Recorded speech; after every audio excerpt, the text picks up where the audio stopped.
স্বাগত আরেকবার দেখছেন এডিটর স্পিক।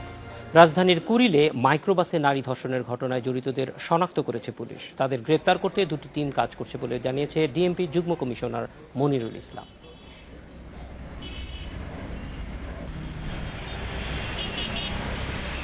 আগে থেকেই ফন্দি করেই কর্মজীবী ওই নারীকে মাইক্রোবাসে তুলে নিয়ে ধর্ষণ করা হয় বলে নিশ্চিত হয়েছে পুলিশ। যমুনা ফিউচার পার্কের যে দোকানে কাজ করেন তিনি আগেই সেখানে গিয়ে রেকি করে দুর্বৃত্তরা। সেখান থেকে বের হওয়ার পর থেকেই তাকে অনুসরণ করা হচ্ছিল বলেও তদন্তে নিশ্চিত হয়েছে পুলিশ।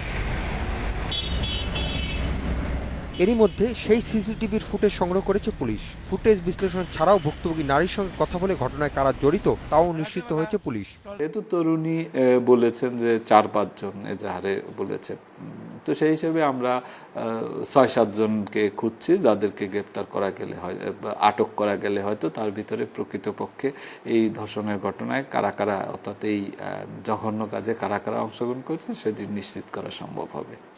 জড়িতদের সব তথ্য এখন গোয়েন্দাদের হাতে, তাদের ধরতে চলছে অভিযান।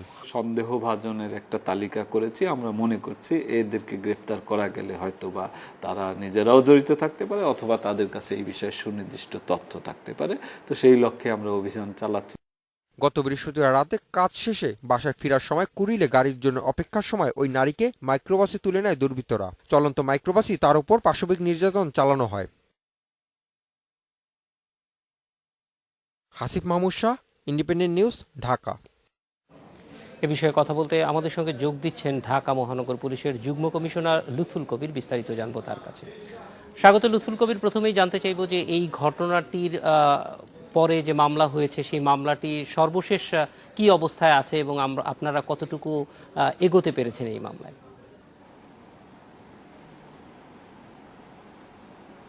মামলার তদন্তের অগ্রগতি যদি আমরা পর্যালোচনা করি এবং এই ব্যাপারে যদি আমরা আপনাকে অবহিত করতে চাই, তো ইতিমধ্যে আপনি বলেছেন এবং যুগ্ম কমিশনার ডিবি এই ব্যাপারে আপনাকে কিছু তথ্য ইতিমধ্যেই সরবরাহ করেছে। তো আমরা এটা বলতে পারি যে আমাদের তদন্ত কার্যক্রম প্রত্যাশিত মান এবং মাত্রা অনুযায়ী পরিচালিত হচ্ছে এবং যদি এটা অব্যাহত থাকে তাহলে সময়কে সমীহ করেই আমি বলতে পারি সময় সহায় হলে স্বল্পতম সময়ের মধ্যেই আপনাদেরকে আমরা সুখ সংবাদ সরবরাহ করতে পারবো। লুৎফুল কবির, এই ঘটনাটির পরে আমরা সামগ্রিকভাবে দেখেছি আরও কিছু ঘটনা, সব মিলিয়ে ঢাকার শহরে মেয়েদের চলাচল নিয়ে মানুষের ভিতরে একটু আস্থাহীনতা দেখা দিয়েছে। এইটি তদন্ত করতে গিয়ে আপনাদের কি মনে হয়েছে যে এই আস্থাহীনতা দূর করবার জন্য পুলিশের কি কি জিনিস আছে, অথবা আপনাদের যে তথ্য প্রমাণ সংগ্রহের যেই মেকানিজম আছে সেটা যথেষ্ট কিনা যাতে এই ধরনের অদৃশ্য ঘাতকদেরকে বা অদৃশ্য অপরাধীদেরকে আপনারা শনাক্ত করতে পারেন?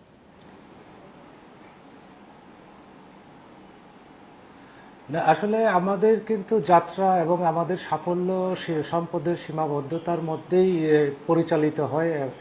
আপনার আমাদের যা ক্যাপাসিটি বিল্ডিং হয়েছে এটা আমাদের এই ধরনের অপরাধ মোকাবেলার জন্য আমি মনে করি যে পর্যাপ্ত না হলেও একেবারে অপর্যাপ্ত নয়, এবং এই সীমিত সাধ্যের মধ্যে দিয়ে আমরা সফলতা এবং সাফল্য অর্জন করে আসছি। এবং এই যে আমাদের সামর্থ্য আছে, এই সামর্থ্যটাকে আমরা ব্যবহার করে ইনশাল্লাহ সফলতা পাবো।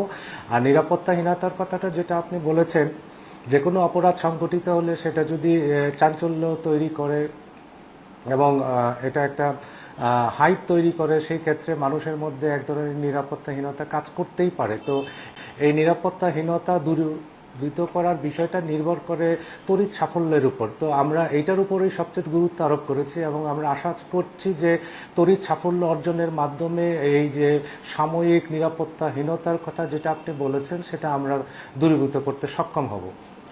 লুৎফুল কবির, আমরা আসলে যেই আপনাদের কাছ থেকে আরও আস্থা পেতে চাই, কিন্তু তারপরেও ধরেন বর্ষবরণের ঘটনাটি 40-42 দিন হয়ে গেল, তারপরেও কিন্তু আমরা এখনো পর্যন্ত আসামিদের ধরতে পারিনি। কিন্তু আপনারা অবশ্যই কাজ করে যাচ্ছেন এবং তাতে আমাদের কোনো সন্দেহ নেই, কিন্তু এই যে আস্থাটা ফিরে আসার জন্য আপনি যেটা বলছেন যে আসলে সাফল্যটাই এক ধরনের আস্থার সবচেয়ে বড় টনিক। তো সেই ক্ষেত্রে আপনারা যদি একটু বলেন যে সত্যিকার অর্থে এই আসামিদের ধরার ক্ষেত্রে আপনাদের দুটি টিম কাজ করছে, কিন্তু কতটুকু সাফল্য আপনারা আশা করছেন? নিশ্চয়ই আপনাদের এক ধরনের ধারণা ইতিমধ্যেই তৈরি হয়ে গেছে। আসলে আপনার হলো যে কেবলমাত্র দুটি টিম কাজ করছে, এইটা আপনার হলো যে মোটা দাগের উপস্থাপনা। আপনার দুটি টিমের সাথে সাথে অনেকগুলি টেকনিক্যাল টিম কাজ করছে এবং অনেকগুলো আপনার সুপারভাইজিং টিমও কাজ করছে, এবং সব কিছুকে যদি আমরা বিবেচনায় আনি তাহলে আপনার আমাদের কার্যক্রম এবং কর্ম পরিকল্পনা পরিধি এবং সে অনুযায়ী আমাদের বিভাজন এবং যাদের উপর দায়িত্ব প্রদান করা হয়েছে তাদের কর্মতৎপরতা এবং দক্ষতা সব কিছুকে যদি আমরা একই সমতলে স্থাপন করি এবং এক সরলীকরণের চেষ্টা করি, তাহলে আমি এটা খুব জোর গলায় বলতে পারি যে আমাদের সব কিছুই আমাদের পরিকল্পনা মাফিক পরিচালিত হচ্ছে, এবং এটা আমরা প্রবলভাবে প্রত্যাশা করছি যে স্বল্প সময়ের মধ্যে আমাদের সাফল্য অর্জিত হবে। লুৎফুল কবির, একদম শুরুতে একটি অভিযোগ উঠেছিল যে মামলাটি গ্রহণের ক্ষেত্রে কিছুটা সময় ক্ষেপণ হয়েছে। এই ধরনের ক্ষেত্রে আমরা যে কোনো ধর্ষণের অভিযোগের ক্ষেত্রেই দেখি যে আসলে একটু সময় লেগে যায়। আমি জানি না এটা কোন ধরনের প্রক্রিয়াগত কারণে নাকি এটা মানসিক কারণে হয়, একটু আমাদেরকে বলবেন। আমরা আগেও দেখেছি যে ধর্ষণের ঘটনায় মামলা গ্রহণের ক্ষেত্রে কিছুটা সময় তুলনামূলকভাবে অন্য যে কোনো মামলার চেয়ে প্রক্রিয়াটা একটু দীর্ঘমেয়াদী হয়। এটার আসলে কোনো কারণ আছে কি?